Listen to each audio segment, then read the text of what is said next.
This is where she's coming from. This is why all of her policies changed. She was anti-fracking. She was anti-everything. And all of a sudden, she changed. Even the first question she was given at the debate gave one of the dumbest answers. They were asking about pricing and would you be better off today or 4 years ago? Prices have gone up at numbers that nobody's ever seen before. And just the concept of being better off, she didn't give the answer. She talked about when she grew up, nobody knew what the hell she was talking about.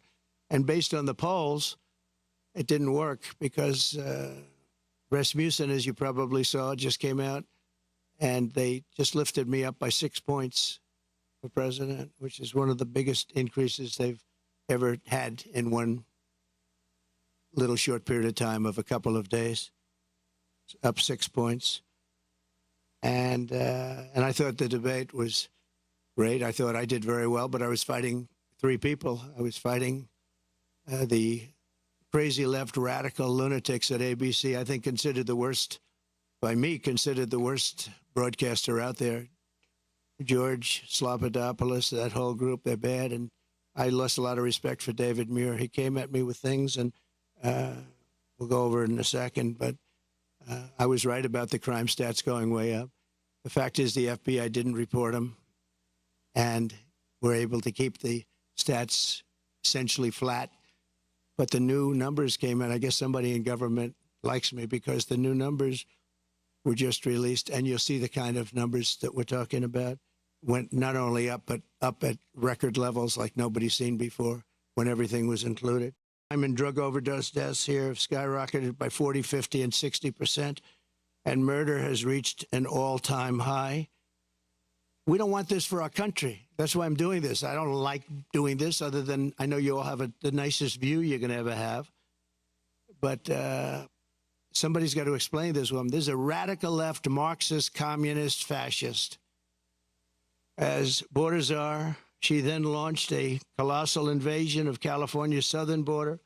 Just yesterday, the Wall Street Journal reported that a Venezuelan gang is expanding its deadly reach in the United States. First sentence of the story begins, U.S. law enforcement officials have watched with alarm the spread of a Venezuelan gang known for dismembering people. Dismembering people, right? Dismembering people. From Chile to Colombia, they're all over the place. Now they're in our country. They're known as MS-13. They're considered the meanest, toughest gang in the world. In Long Island, not so long ago, two young 16-year-old girls were walking to school, and they carved them up with a knife. They killed both of them. They carved them up with a knife. They didn't want to shoot them.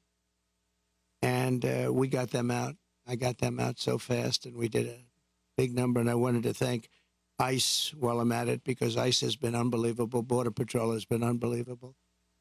And she wants to get rid of ICE. She wants to dismember ICE. She wants to take them out. And if you didn't have ICE, you'd have a problem in this country. ICE would go in. I remember in Long Island with us, they had a gang that was brutal, MS-13 gang.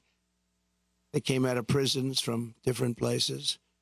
And they formed, for whatever reason, Long Island seems to be a place. And I'll never forget the scene of ICE going into a rat's nest, they call them, when